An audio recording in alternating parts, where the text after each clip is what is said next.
Breathing out, I smile to life. Let us enjoy breathing with the sound of the bell.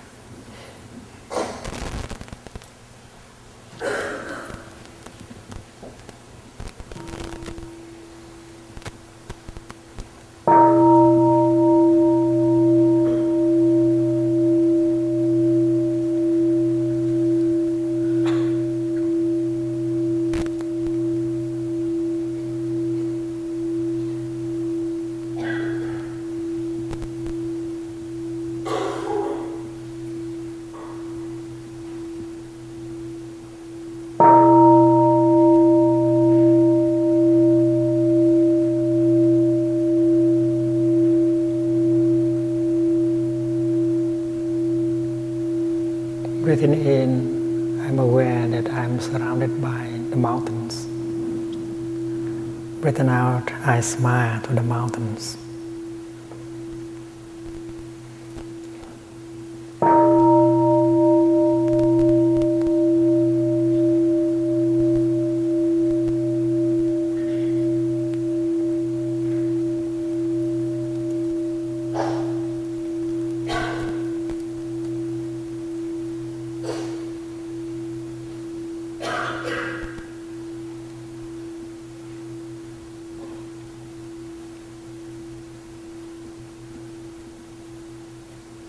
Breathing in, I know that I'm sitting with my very colorful Sangha. Breathing out, I smile to my Sangha.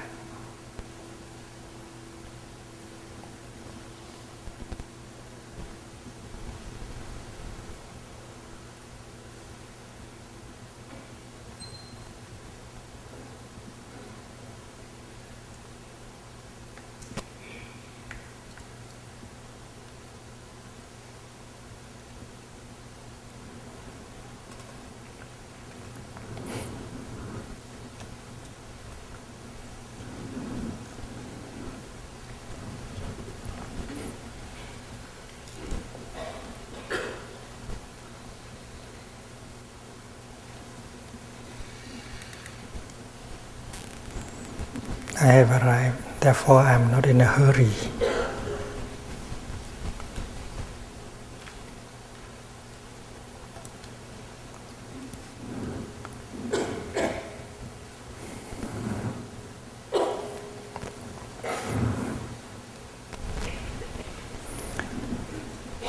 Dear Sangha, yesterday I spoke about home, true home.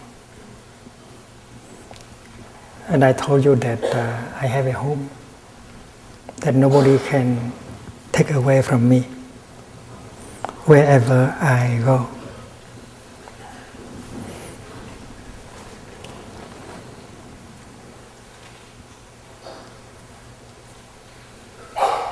Therefore, even if they tell me that I have to wait 10 more years and not to go there, I still have my true home.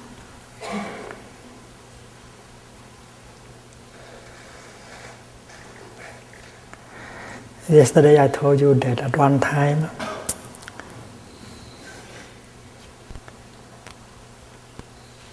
while I was in Washington DC, the press informed me that my passport was no longer valid.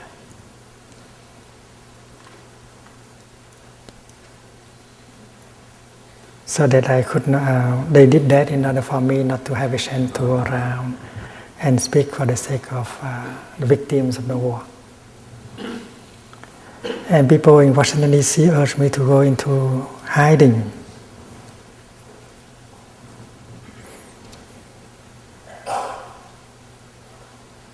Because you risk deportation and jail.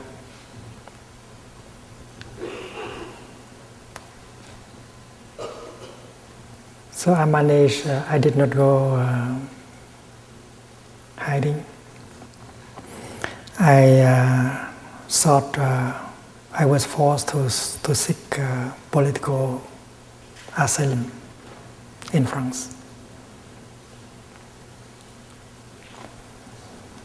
And they granted me political asylum, and I obtained a kind of travel document called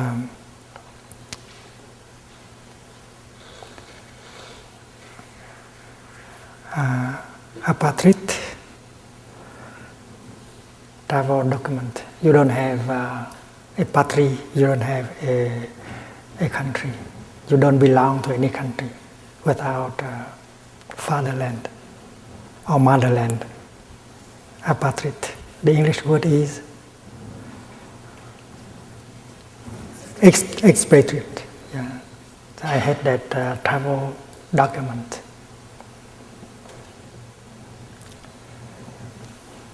With that document, you can ask for the visa to go to some European countries who have signed the Geneva Convention.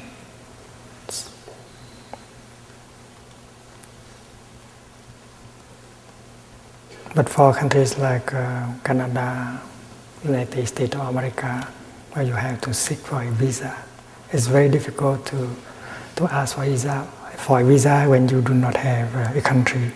You are without fatherland, motherland. But exactly because I did not have a country of my own, that I had the opportunity to find my true home. This is very important. It is because I did not belong to any particular country that I made enough effort to break through and I got my true home. My dear friends, if you have the feeling that you do not belong to any land, to any country, to any geographical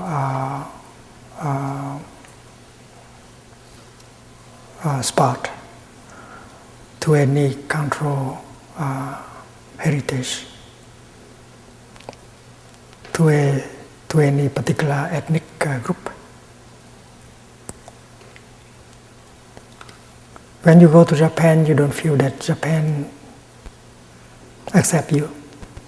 When you go back to America, you don't feel that America is your home. When you go to Africa, you don't think that you are an African. When you go back to the United States of America, you don't feel that you are accepted.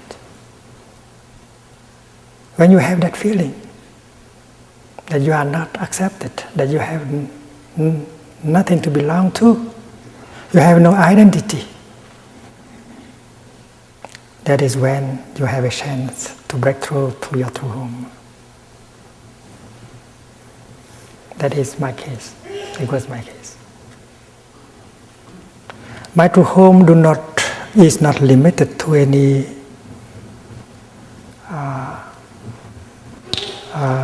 is not limited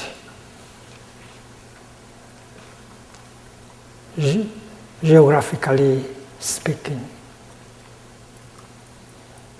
not limited to any spot, any place. Geographically speaking, ethnically speaking, culturally speaking. Although there may be some cultural preference, some ethnic preference, some geographical preference. Sometimes you like snow, very cold weather. Sometimes you like to be in a place where there's a lot of sunshine.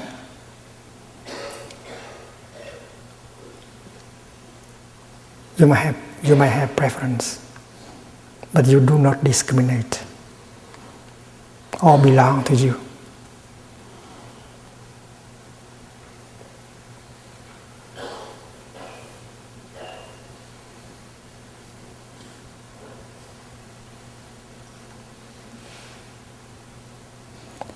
There is absolutely no discrimination. in your true home.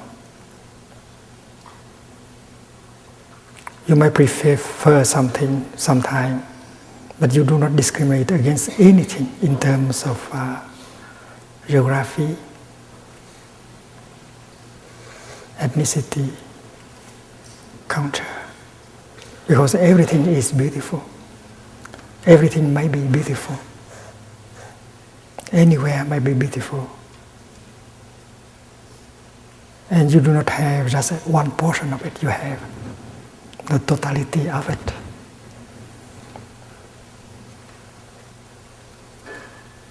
And you are free to enjoy everything. Suppose you love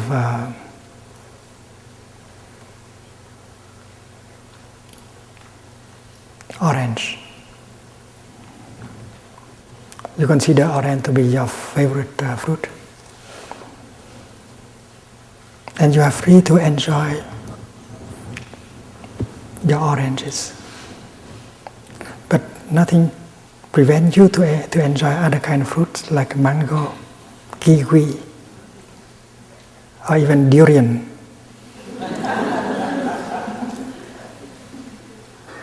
It's a pity that you are only committed to eating one kind of fruit. You are free and you can enjoy every kind of fruit. It's a pity if you are committed only to Christianity or to Buddhism. Because Christianity is one of the spiritual heritages of mankind. Buddhism also. Buddhism is just one kind of spiritual heritage of mankind. It would be a pity if you are committed only to one spiritual heritage. You want to be faithful only to one heritage. Because in the other heritage there are beautiful things. Your orange may taste wonderful, but the mango can taste wonderful also. It would be a pity if you discriminate against the mango and the kiwi and the durian. So in your true home, there is no discrimination. You are free.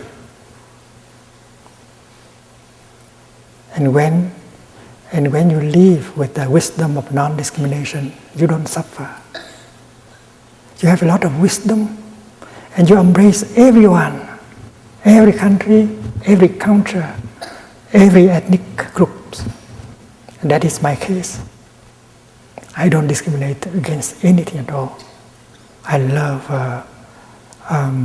orange, but I also love mango and kiwi. Durian,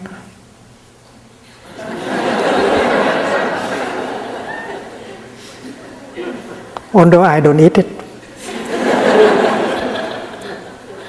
but I don't discriminate against it.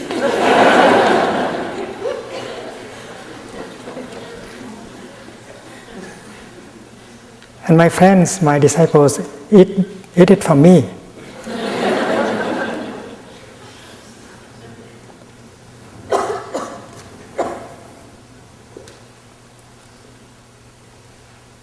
My right hand. This hand, you call it my right hand, and this one left hand. There are two hands, and you don't mix the two up. This is the right hand, this is the left hand. And you know something? My right hand has written all the poems, all my poems. And except one.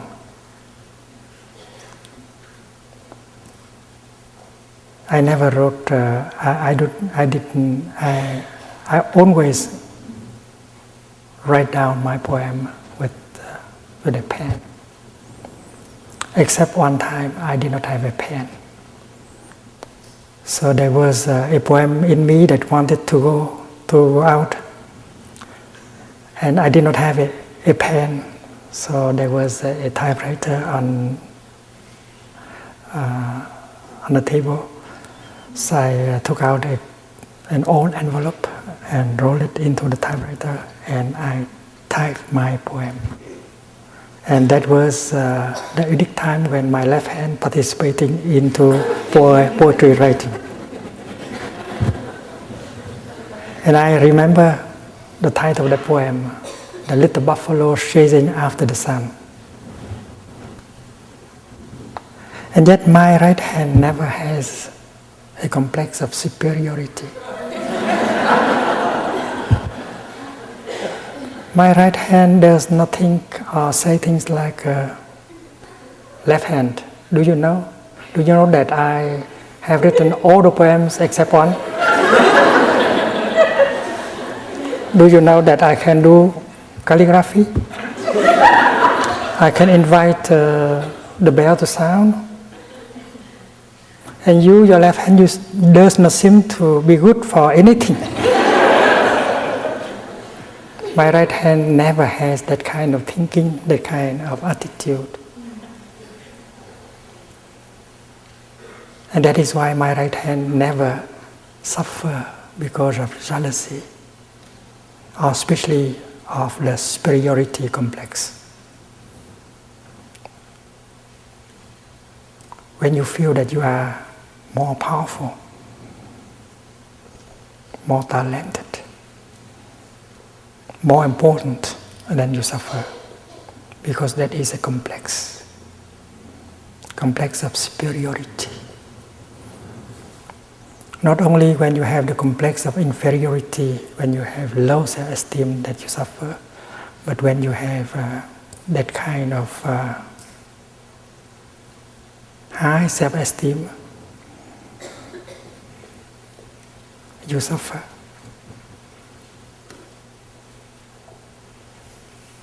And my left hand, although she has not written many poems, although she has not done any calligraphy, she does not suffer at all of any complex. No complex of inferiority in my left hand. It's wonderful. She does not suffer at all. There is no comparison. There is no low self-esteem. That is why she is perfectly happy, my left hand. One day, I was trying to hang a picture on the wall. My left hand was holding a nail. My right hand, a hammer. That day, I don't know why. Instead of pounding on the nail, I pounded on the finger. And when I hit my finger of the left hand suffered. The right hand right away put down the hammer and took care of the left hand in the most tender way, like it is taking care of itself, very tenderly. It doesn't consider it as its duty, no. Things just happen like that, very naturally. My right hand does things for my left hand as if it does for itself. There's no discrimination. I am I and you are you.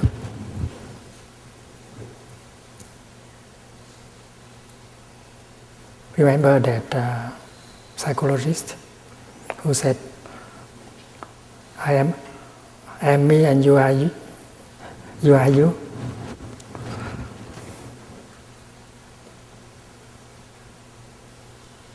And if by chance we meet, we agree with each other, that's good. No, this is not the case. My right hand does not say, I am me and you are you, we are different hands. There's no such a thinking. And my two hands practice perfectly the teaching of the Buddha, no self, no separate self.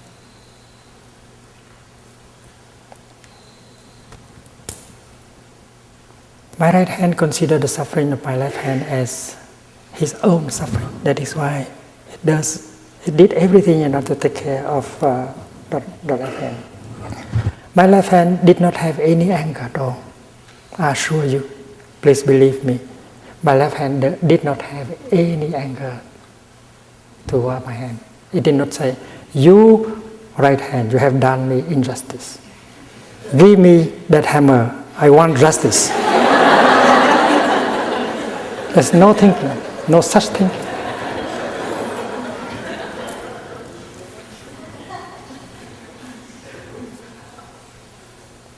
And that is why you have to confirm that there is a kind of wisdom that is inherent in my right hand and my left hand. And that wisdom is called by the Buddha the wisdom of non-discrimination.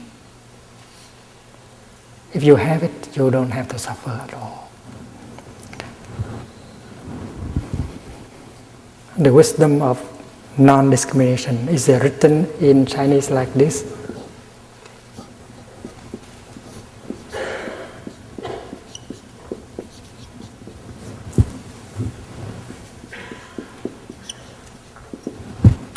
In Sanskrit, Nirvikalpa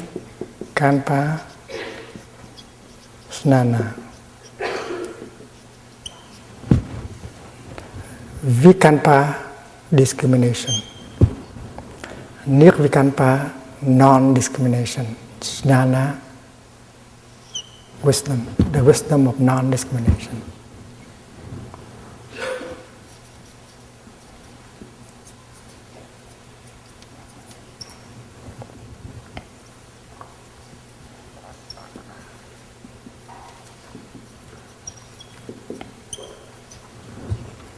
The wisdom of discrimination is innate in us.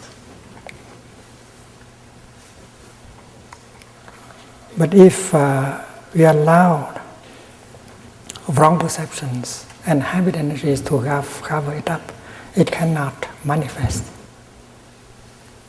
The practice of meditation helps us to recognize the seed of this wisdom in us. And if we cultivate it, we water it every day, it will manifest fully and liberate us. In the other person also, there is the wisdom of non-discrimination. But because he or she has lived in such a culture, in such an environment where the thinking and the action is so much categorized by individualism, selfishness, ignorance. That is why the wisdom of non-discrimination could not manifest.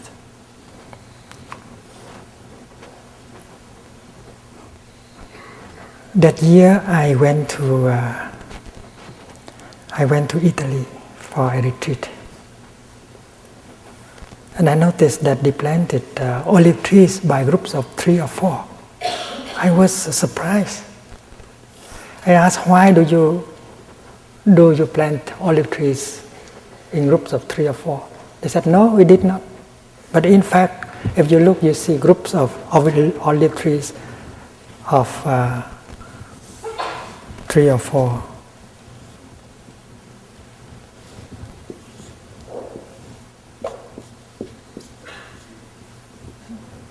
Like that.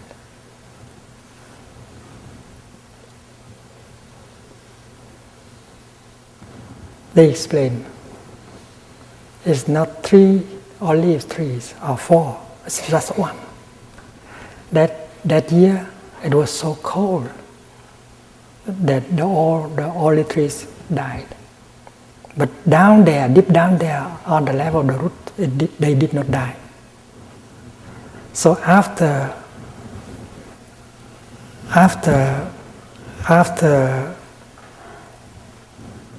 the hot winter season, spring came, and young sprout become to be born. And then instead of having 1 trunk, they have 3 or 4 trunks of olive trees. And looking superficially, you think that there are 3 olive trees or 4, but in fact there are 1. If you belong, you are brothers of the same parents, You are like that. You have the same roots, father and mother. These 3 or 4 olive trees, they have the same block of roots.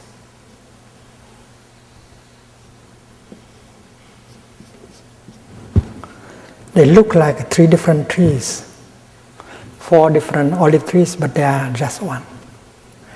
It would be funny if these 3 discriminate against this one and fight each other and kill each other. That is sheer ignorance. If they look deeply and touch the roots, they know that they are brothers, sisters, they are one.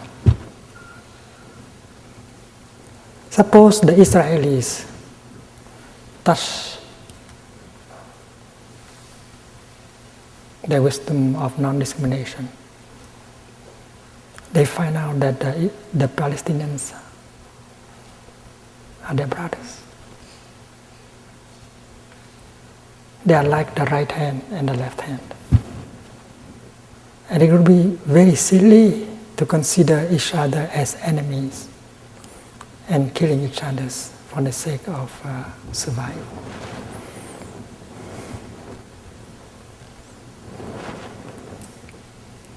It would be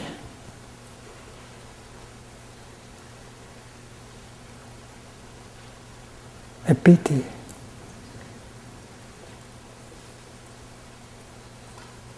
if Hindu and Muslim have to kill each other, have to fight each other.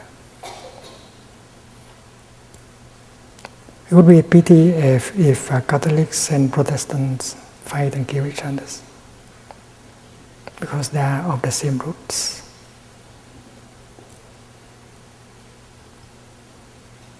They have not been able to touch the ground of being, allowing the wisdom of non-discrimination to manifest, to show them the way and the truth. When you go to your true home, when you are able to touch your true home,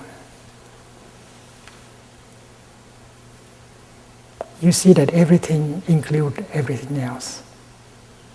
You touch the nature of interbeing, of everything.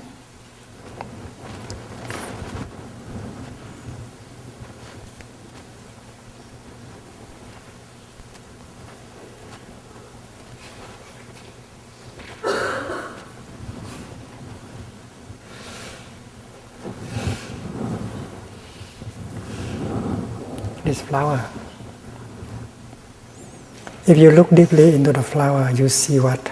You see a cloud. Because you know that if there is no cloud, there will be no rain, and this flower cannot manifest itself.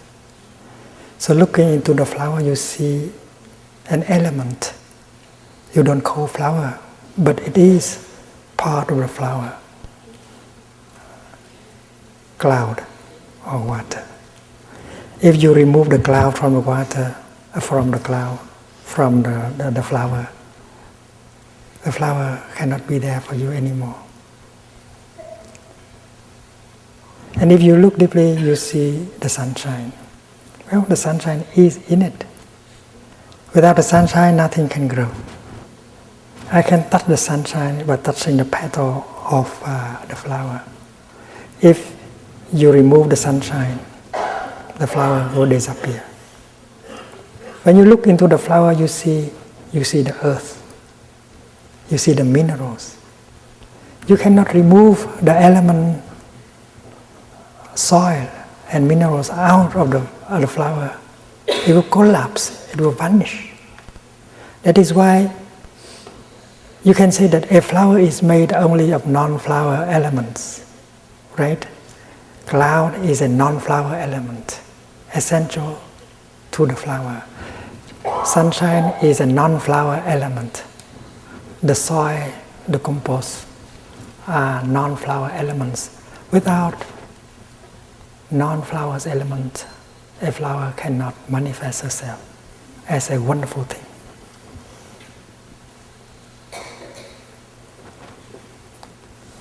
A flower cannot be by herself alone.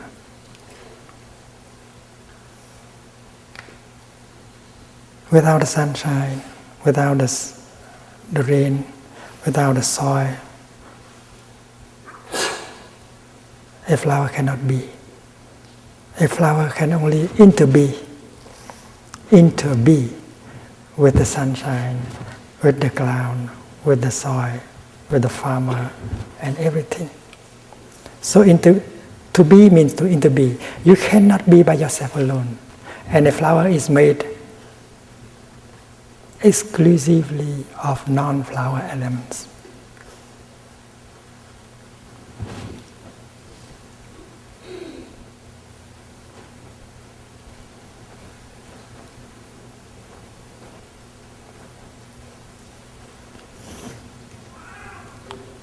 If you remove all non-flower elements, there is no flower to be seen and to be touched.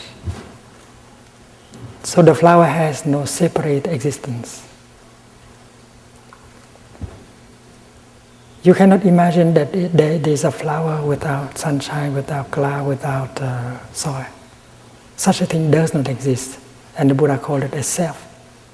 The flower is full of everything, of the cosmos, except one thing the flower does not have, that is a separate self, a separate existence. And this is the insight of the Buddha. The flower is full of everything, full of the cosmos, but empty of a self, of a separate existence. This is important. With meditation, with mindfulness and concentration, you can look deeply into the flower and you discover the nature of emptiness. Empty of what? Empty of a separate existence. But at the same time, the flower is totally full of the cosmos.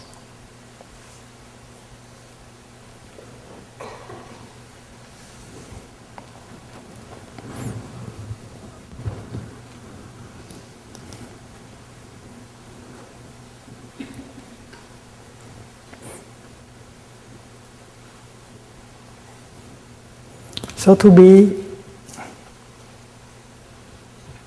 the real meaning of to be is to interbe.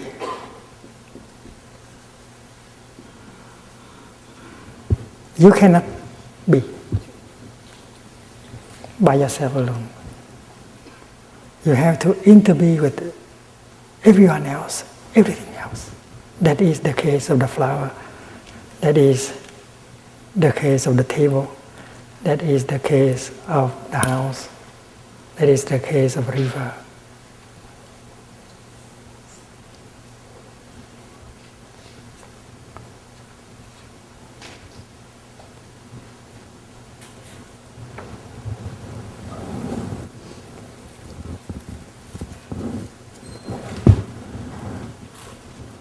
Suppose we speak of America as a flower.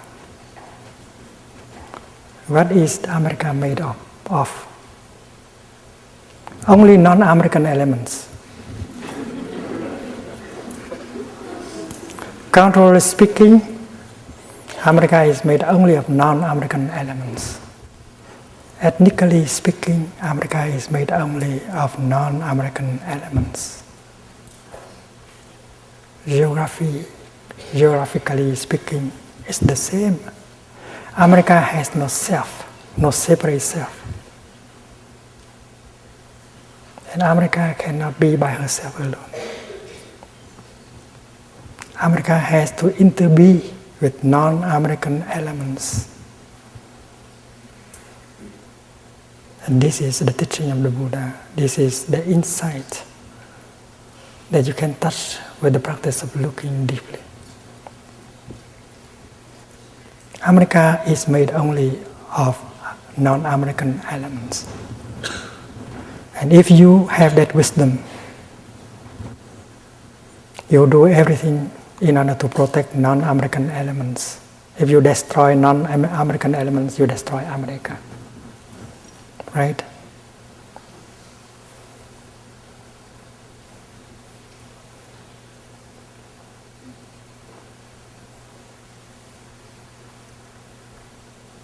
And in fact, America now is doing a lot of harm to non-American elements. America thinks that she has a self, a separate self. That is why you have to bring the wisdom back to America. So America realized that she is made only of non-American elements.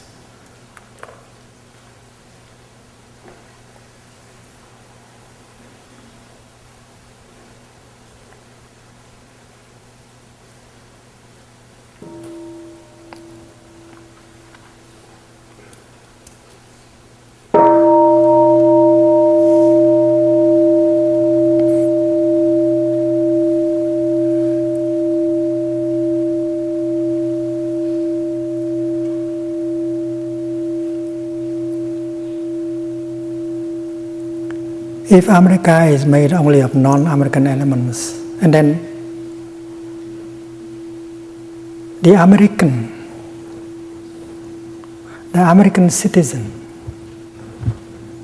the American is made of non-American elements. There's no such a thing as an American identity.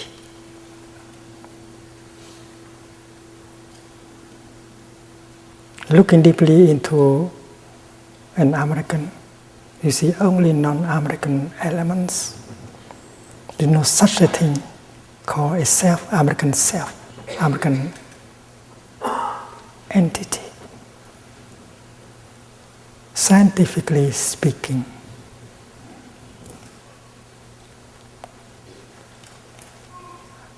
the idea of self, the idea of entity is an illusion. And if you touch the truth of non-self, you are free. And if you allow that illusion to occupy you, you continue to suffer a lot. Buddhism. What is Buddhism? What is Buddhism made up of? It's very clear Buddhism is made only of non-Buddhist elements.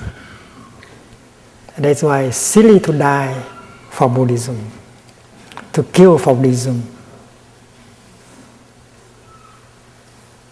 And therefore Buddhism doesn't accept any crusade, any holy war.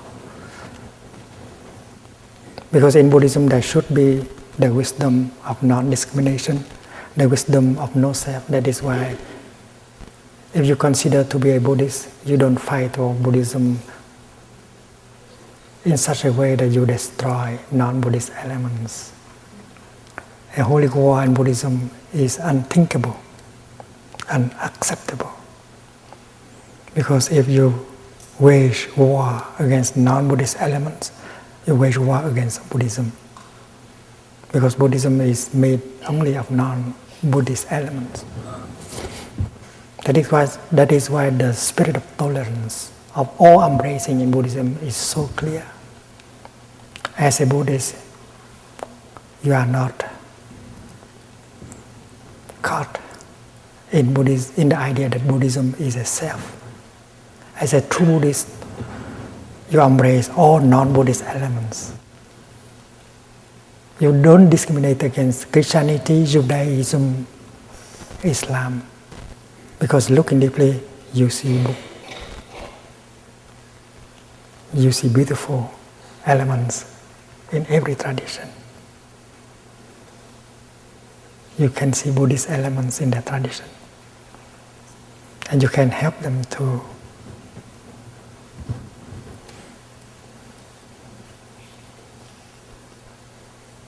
unearth, to discover the beautiful things that have been hidden in it. When I look into the Christian gospel deeply with the eyes of a practitioner, I see the teaching of interbeing in it. I see the teaching of non-self in it. I see the teaching of non-discrimination in it that have not been explored and developed by Christian theologians. If I were born a Christian, I would do that.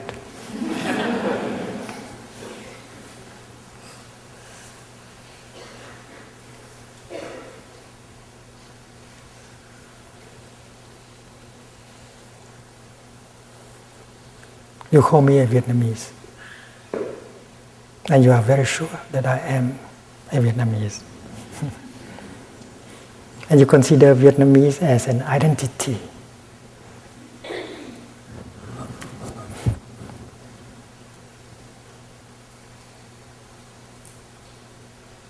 In my case, I don't have a Vietnamese passport. I don't have an identity card. Legally speaking, I am not a Vietnamese.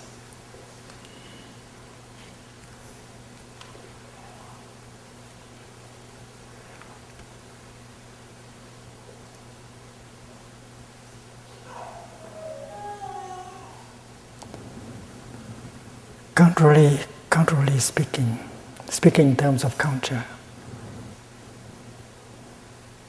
I have elements of French culture in me, of Chinese culture in me, of Indian culture in me, even American Indian culture in me. There's no such a thing as Vietnamese culture.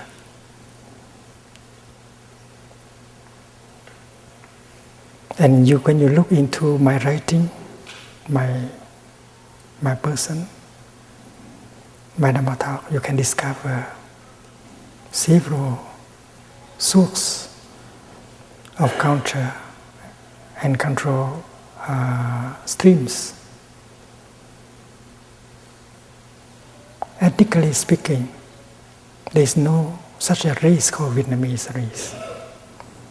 Looking into me, you can see Melanesian element, Indonesian element, Mongolian element, Negritos element. The Vietnamese race is made only of non-Vietnamese elements. And if you know that, you are free.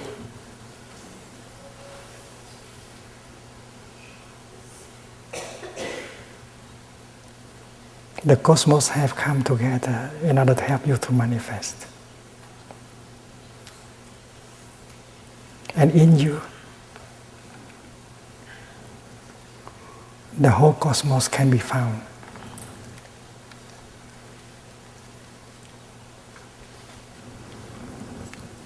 When I hold a flower and invite you to look deeply into the flower, you can see the sunshine, the cloud, the earth, the minerals. But if you continue to look, you'll find out that everything in the cosmos is present in the flower, including time, space, and consciousness. Yes, consciousness is in the flower, collective consciousness and individual consciousnesses. Because the flower, first of all, is an object of your perception, and perception is consciousness. To perceive means to perceive something, and the flower is just the object of your perception. Perception includes the perceived, perceiver, and the perceived. And what you hold in your hand is not a separate entity. It is part of your perception. Therefore, your consciousness is in the flower, and the flower is in your consciousness. That is the teaching of the Buddha concerning mind,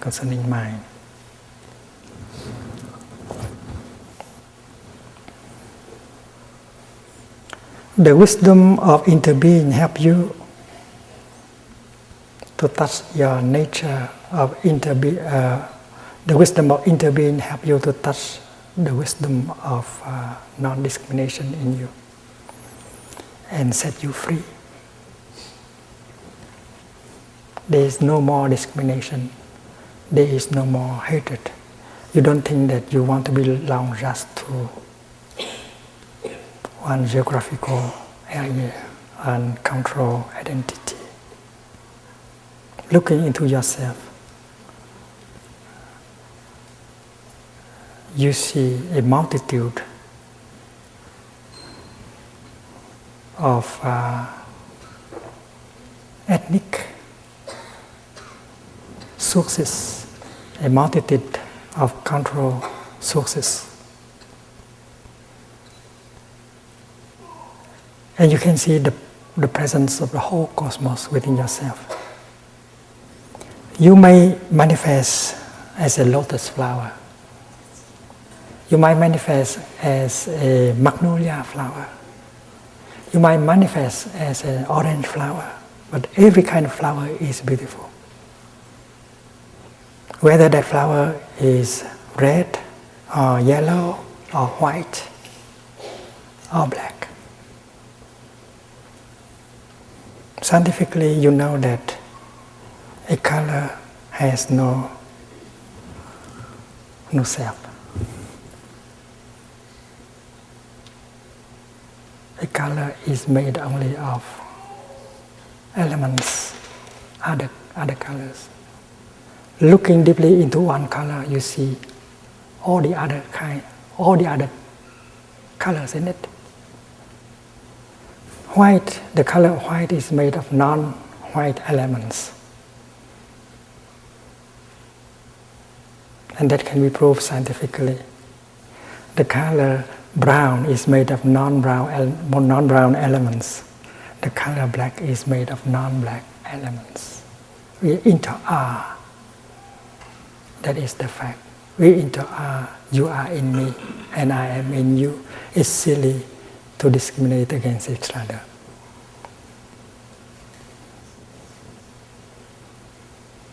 This is ignorance. It is ignorance to discriminate, to think that you are superior than me, that I am superior.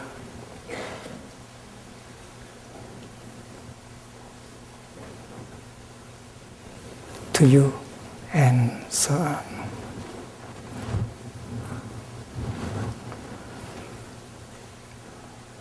In Europe and in America, there are many people who have mental illness. And psychotherapists used to tell them because they have a low self-esteem.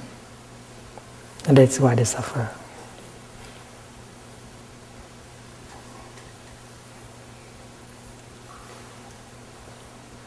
And they try everything in order to help you to feel that you are superior.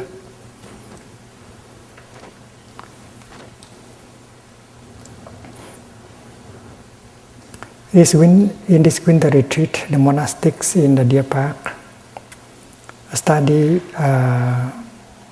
the rule of the Benedictine monks together with the Buddhist Pratimoksha, comparative studies of the two traditions. And we found out that in the Benedictine tradition, they try to combat the complex of superiority, arrogance, with the complex of inferiority. I am nothing, I am not worth a worm,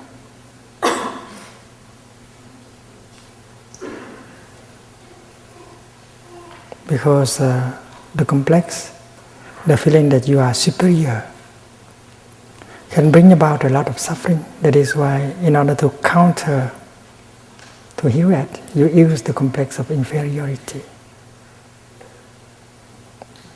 But the complex of inferiority is also a complex. You are using a poison in order to neutralize another poison.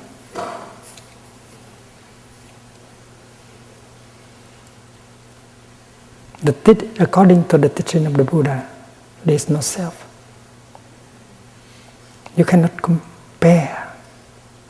There is nothing to compare with. There is no self to compare with. The right hand and the left hand, they don't have a separate self. That is why you cannot compare. And you should not compare. That is why you don't suffer. In Buddhism, all complexes are born from the notion of self. There are three complexes, not two.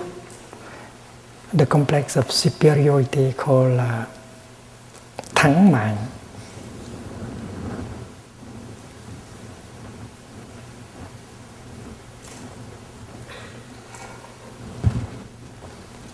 In Vietnamese, called thắng mạng.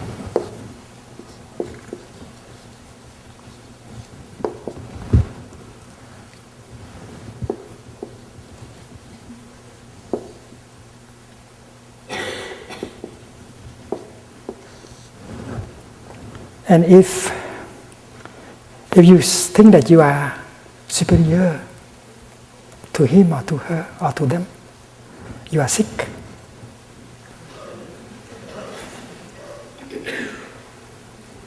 And the ground of your sickness is your illusion of self, of a self that is better. And many of us have been struggling in order to prove that we are better. We are more powerful than they. We are clever than they. We are trying to seek for happiness by proving that we are superior. We behave like a hammer, trying to drive the nail in order to prove that everyone is the nail except me, the hammer. And all our life we try to demonstrate one thing: I am superior to you. Our nation is superior to you. Our race is superior to yours.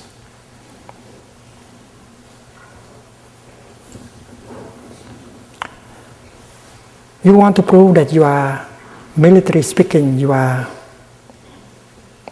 number one, power. You can overpower every other nation. You want to prove that, military speaking, you can defeat any nation. And that gives you some satisfaction. Oh, I am superior to them. Mine is the mightiest nation.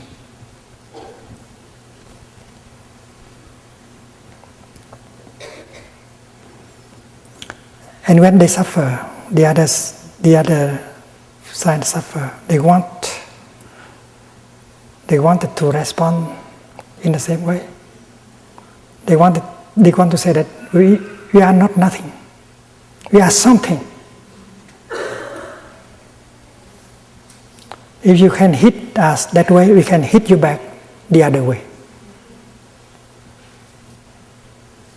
If you can bomb us, we can bring a bomb and blow ourselves in a bus. We can make you sleepless. We can make your nation live day and night in fear. So they try to retaliate, to prove that they are something, they are not nothing. And both sides are trying that they can do something to punish, they are superior. And that is happening with many groups, whether Palestinians, Israelis, Hindu or Muslims, anti-terrorism and terrorism. We want to prove that we are nothing, we are worth something, and you cannot look down on us. And all that kind of striving is based on the illusion of self. In fact, we are. If you suffer, we suffer also. If you are in safety, we be in safety also. Safety and peace are not individual matters. If the other person is not safe, you cannot be safe. If the other person is not happy, there's no way that you can be happy. Look at the couple. If the father is unhappy, the son has no chance to be happy. If the wife is not happy, well, it's very difficult for the husband to be happy. That is why happiness is not an individual matter. You have to see the nature of interbeing. When you make the other person happy, you have a chance to be happy also. And that is why the insight of interbeing is the ground for peace and happiness. You have to touch the ground of your interbeing. You have to help him to help her touch the ground of interbeing, and then discrimination will vanish.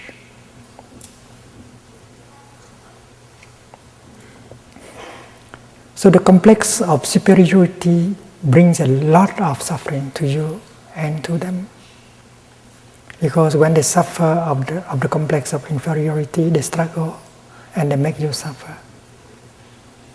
And according to the Buddha, the complex of superiority or high self-esteem is a sickness, because it is based on the illusion of self. And now low self-esteem, liek mạng, inferiority, is another sickness. And you cannot use a poison in order to heal a poison. You go around. Because the suffering of the complex inferiority is also born from the illusion of a separate self. The right hand and the left hand have no separate self. The 3 olive trees, they don't have a separate existence. The 2 brothers also, the 2 sisters also, the 2 partners also. And then if you consider yourself as equal to him or to her, that's also sickness. Because there is a self, that is why you can compare. And there is a competition. You know, I am as good as you are, I will prove it. And then that will cause also a lot of suffering. So psychotherapy in Buddhism is a little bit different. Psychotherapy in Buddhism is based on the wisdom of no self, of interbeing. That is why when you remove the notion of self, you are free from 3 kinds of complexes, and there will be peace, reconciliation.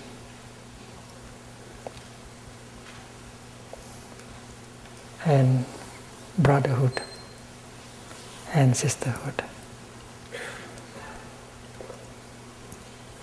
And Buddha is not a god. Buddha is a human being like us. He had suffered. He had practice. He was able to transform himself. And he was able to transmit the wisdom of interbeing, of non-discrimination to us. And with that wisdom, we can liberate us and we help liberate the world with our practice. We live without any kind of complex, whether the complex of superiority or inferiority or equality, because there's no self. To be a lotus flower is wonderful. But to be a magnolia flower is equally wonderful. In the lotus, there is a magnolia. In the magnolia, there is a lotus.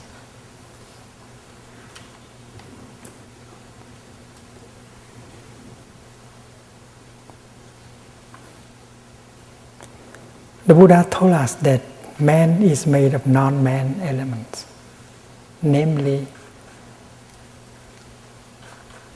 animals, vegetables, and minerals. And that is why you have to remove the notion of man, human being. If the human being is aware of the fact that he is made only of non-human elements, namely animal elements, vegetable elements, and mineral elements, he would know how to protect the life of animals, minerals, and vegetables. And he would not exploit them, pollute them, and destroy them. Because protecting the realm of animals, protecting the realm of vegetables and minerals is to protect the realm of humans. That is the teaching of the Diamond Sutra. The Diamond Sutra is the most ancient text on deep ecology. Looking into man, you have to see non-man elements, namely animal, vegetable, and mineral. The teaching is so clear and simple enough for us to understand, to touch, and to practice.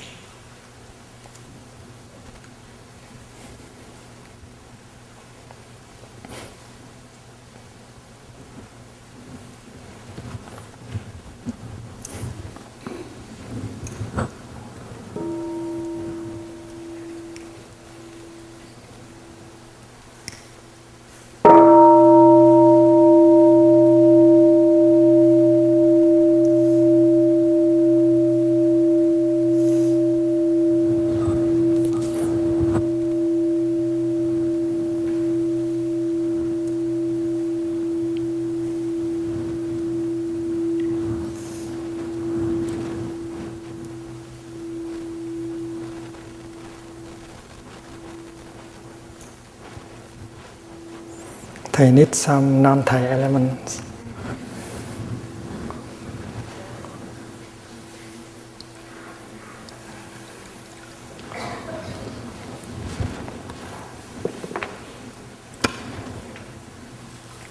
As dear Thầy, in your true home, is there any suffering?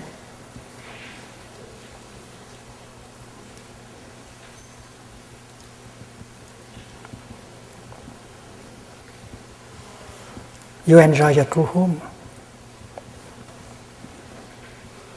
but does suffering exist in your true home?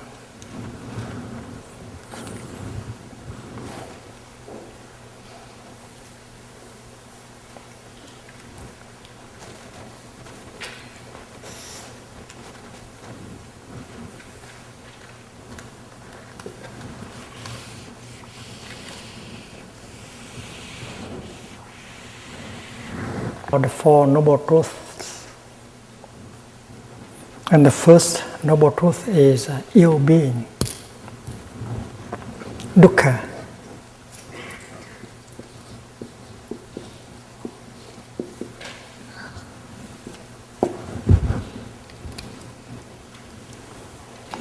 He encourages us to take a deep look, to recognize ill being and to take a deep look into the nature of ill being.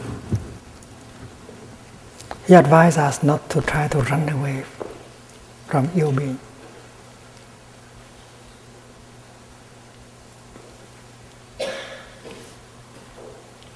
Ill being is suffering. But why the Buddha called suffering a noble truth? What is so noble about suffering? The fact is that thanks to suffering, thanks to the understanding of the nature of suffering, that you have a chance to cultivate your understanding and your compassion. Without suffering, there's no way that you can learn to be understanding and compassionate. And that is why suffering is noble. You should not allow suffering to overwhelm you, but if you know how to look deeply into the nature of suffering and learn from it, and then you have the wisdom of understanding and the wisdom of compassion.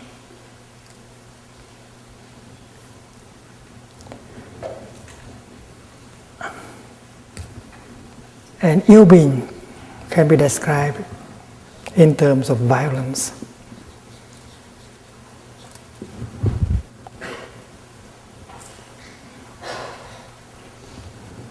Discrimination,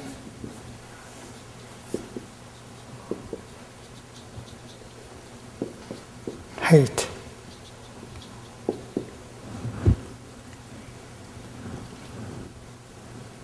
jealousy, and so on.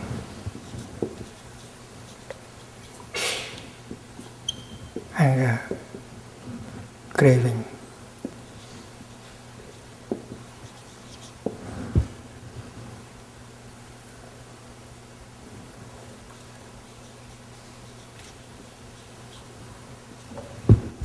And especially ignorance.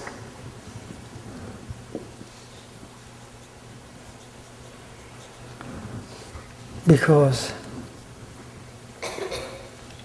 of ignorance,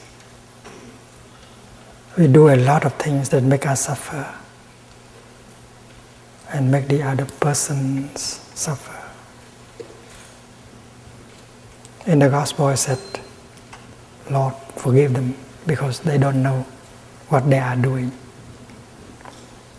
That is ignorance. Ignorance is the nature of ill being, the roots of ill being.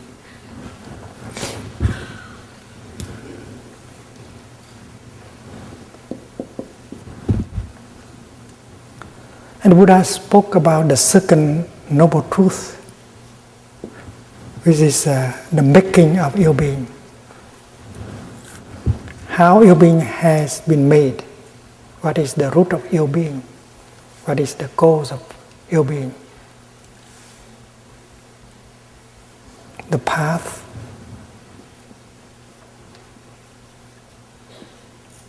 leading to ill being. That is the second noble truth. Ill being has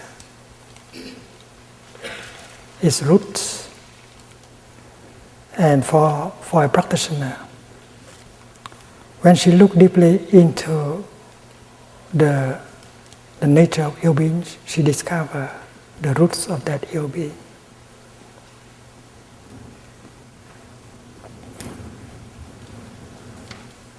And the understanding of the nature of ill being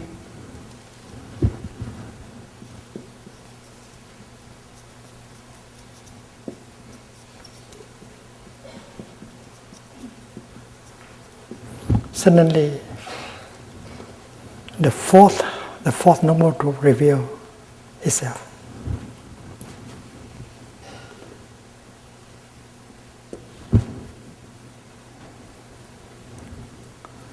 If this is the path leading to ill being, and then we should not follow this path.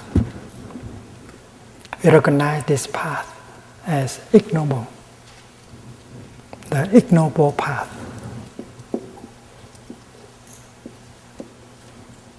That leads to ill being.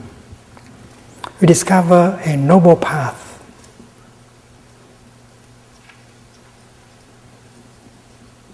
leading to the cessation of ill being.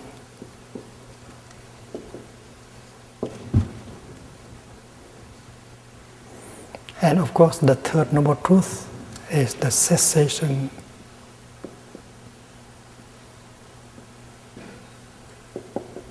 of ill being.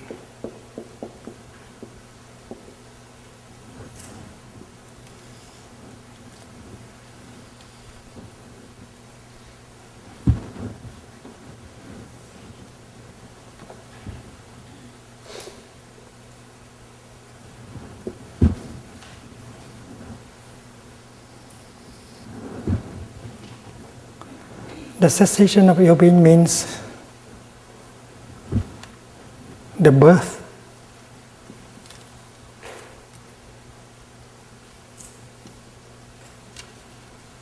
of well-being.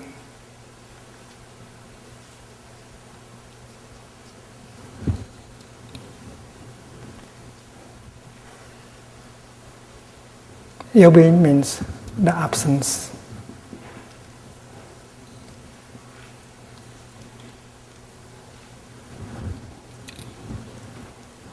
of well-being.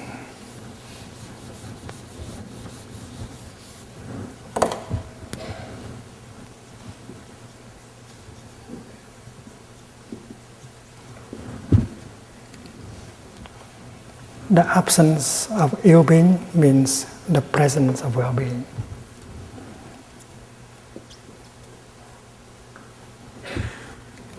It's like when there's darkness, there's no light. And when darkness stops, light reveals itself.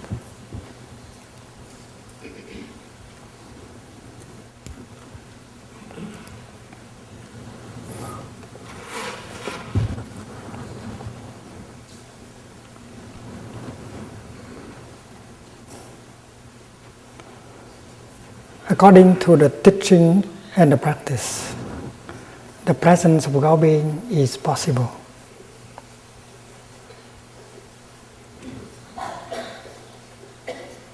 And the cessation of ill-being is possible with the practice of the Noble Path. And the Noble Path leading to the cessation of ill-being cannot be seen unless you understand ill-being and the nature of ill-being. That is why the first truth is noble, the second one is noble, the third is noble, and the fourth is noble.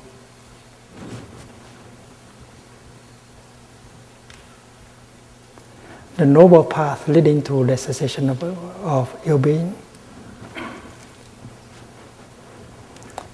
is right view,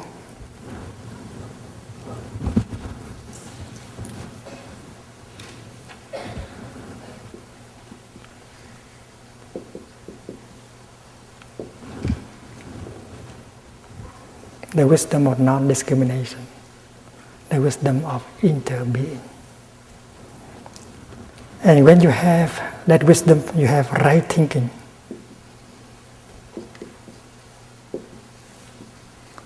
You think only in terms of interbeing, in terms of non-self, in terms of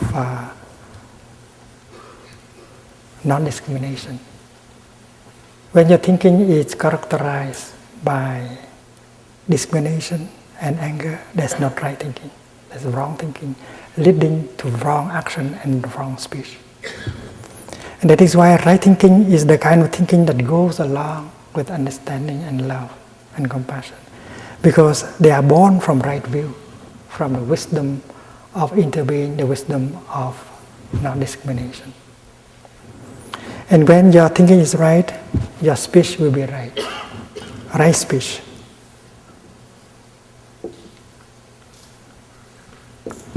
And when your views are right, your thinking is right, your physical, your bodily action will be right.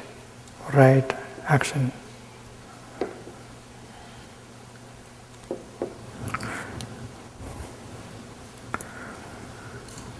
And we have right livelihood.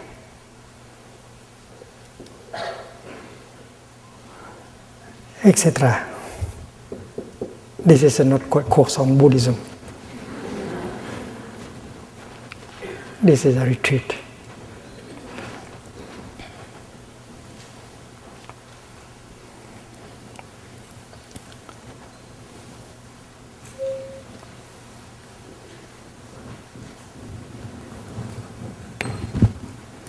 People think the kingdom of God, is a place where there is no suffering. And most people tend to think that the kingdom of God is a place where there is only happiness, no suffering. And many Buddhists believe that in the Pure Land of Buddha, people don't suffer, there is no suffering.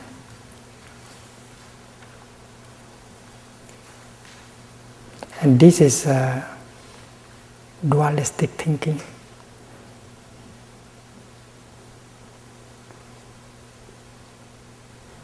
It betrays, it goes against the wisdom of Buddhism, the wisdom of interbeing. Look at this marker. You hold this side, your left, this side, your right. Do you believe that the right is possible without the left? No, without left there is no right. Without right there is no left. If you are politically on the left, don't wish for the disappearance of the right. If there is no right, you cannot exist as a left. So you have to wish for the existence of the right in order for you to be on the left. Now I turn like this and we see the above and the below. Do you think that the above can exist without the below? No. Do you think that we can grow lotus flower without the mud? Can we grow lotus flower on marbles? No. In order to grow vegetable, you need the compost. And you can make garbage into compost. If you are an organic gardener, you know that you don't need to throw the garbage away. Garbage are organic. And with the garbage, you can make compost and you can nourish flowers and vegetables. So suffering and happiness are all organic. If you know, you can transform suffering into well-being. This is the teaching of Buddha, non-dualistic.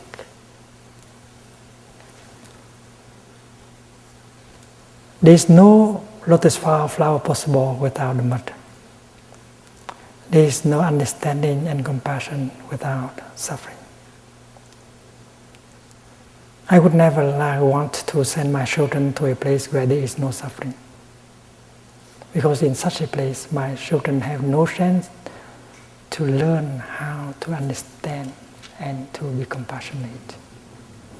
It is by touching suffering, understanding suffering, that you have a chance to learn to understand people, the suffering of people, and out of that understanding of the suffering of the people and your own suffering, you begin to know what it means by being compassionate.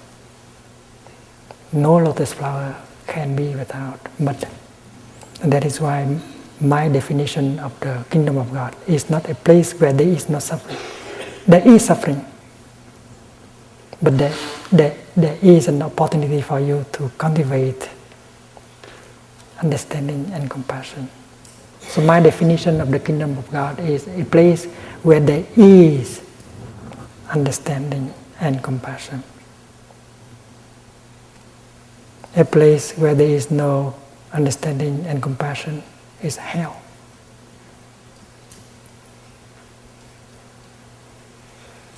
The Pure Land is also like that. The Pure Land is a kind of university. The Bodhisattvas are teachers of understanding and love. And they need suffering in order to help people to understand and to be compassionate.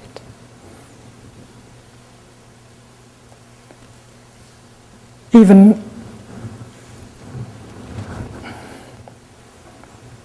when you see a lot of violence, discrimination, hate, jealousy, and craving, and if you are equipped with understanding and compassion, you don't suffer. You are the Bodhisattva. You are the teacher of understanding and compassion. And you are helping people to learn how to be more understanding and compassion. And you are building the kingdom of God. You are building the Pure Land of the Buddha. How beautiful, how meaningful your life, because you have the chance. You are the organic gardener.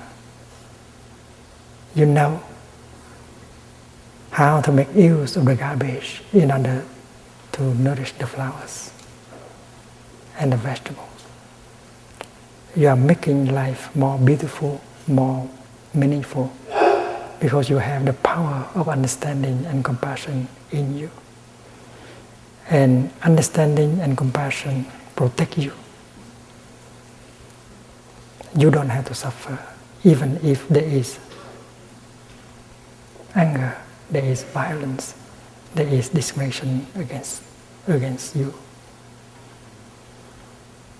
Understanding brings about compassion. And those of us who have understanding and compassion, we don't have to suffer. We don't have any kind of complex.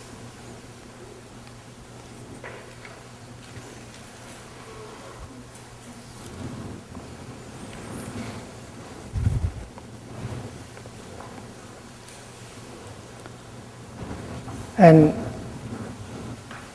in my true home, there is the presence of well-being. Because understanding and compassion is there. That is why I am capable of protecting myself and protecting other people whom I care.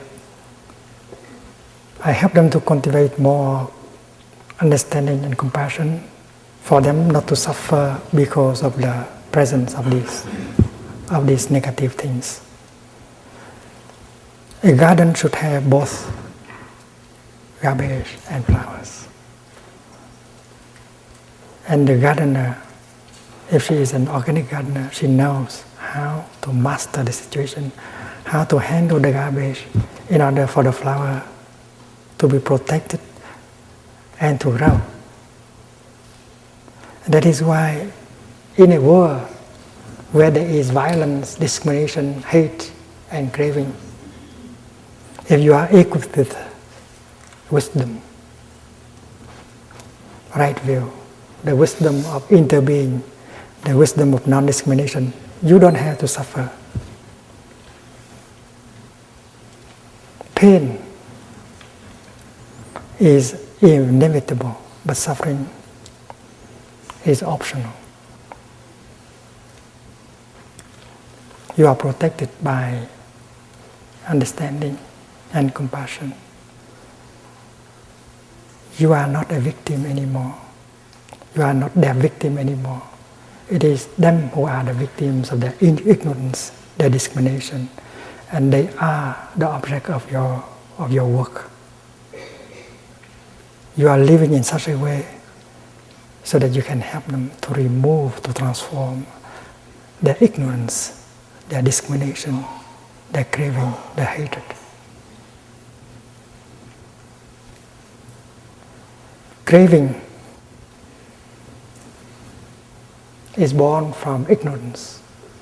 Anger is born from ignorance. You crave to be recognized as superior.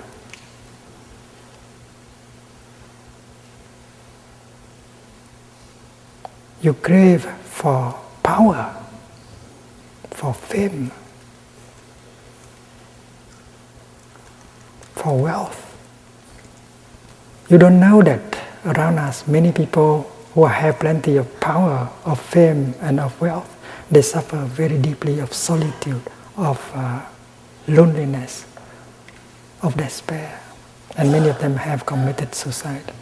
Those who have a lot of power, a lot of wealth and a lot of fame. Why? People who have a lot of understanding and compassion in them, they don't have to suffer at all. They can live happily because they are protected by their wisdom and their compassion.